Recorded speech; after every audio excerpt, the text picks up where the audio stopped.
So about a month ago, the Welsh government launched their very own metaverse. Yeah, the Welsh Tourist Board decided a good way to get more people to visit Wales was by investing in their very own metaverse.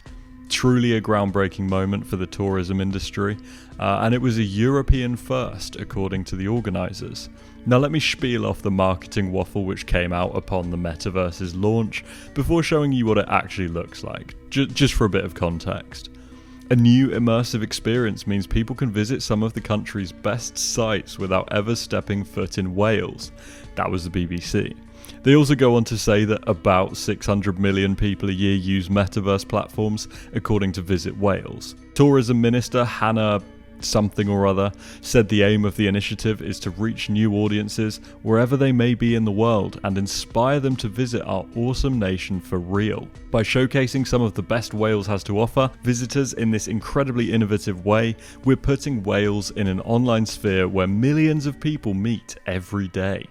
Now, of course, this is incredibly misleading because the Wales metaverse is not connected to any other metaverse, and I have no idea how they're trying to mislead anyone into thinking that millions of people are going to be visiting Wales through their stupid metaverse. Our aim is to bring the endless possibilities of Wales to life in an immersive experience of exploration, helping audiences plan the dream itinerary in Wales while they complete mini quests in the metaverse experience, said Dawn Lyle, the iCreate founder. So just for a bit of context, iCreate is the company which actually managed to convince the Welsh government to give them tens of thousands of pounds for this atrocity, and frankly I have absolutely no idea what kind of demo they managed to show the government to convince them. But, I mean, fair play to them for scamming the government. I mean, clearly it's not very difficult. Anyway, the Welsh Tourism Board spent tens of thousands of pounds of taxpayer money on the project. We only know this thanks to several concerned citizens submitting freedom of information requests. At first, the government tried tiptoeing around the answer by giving some generic quote, but eventually enough pressure was put on them to release the figures, which is how we know they ended up wasting about 45 grand on this. And this is what they have to show for it. I mean, it's hardly a metaverse, nor does it make me want to visit Wales. Now, take a guess at how many visits their metaverse has. Surely it would be tens of thousands at least, based on the budget and the glazing that they got from the BBC, right? 5,000. They got 5,000 visits. And most of them are just Brits laughing at how much of a mess the thing is. By the way, part of the budget for this project has been spent on Roblox ads. I shit you not, it just baffles me how some of these people have jobs. Surely they realise almost every single Roblox player is either a child who can't read or a teenager who isn't going to click off Phantom Forces to go and check out some crappy metaverse. It's incredible how out of touch old people are when it comes to appealing to a younger audience.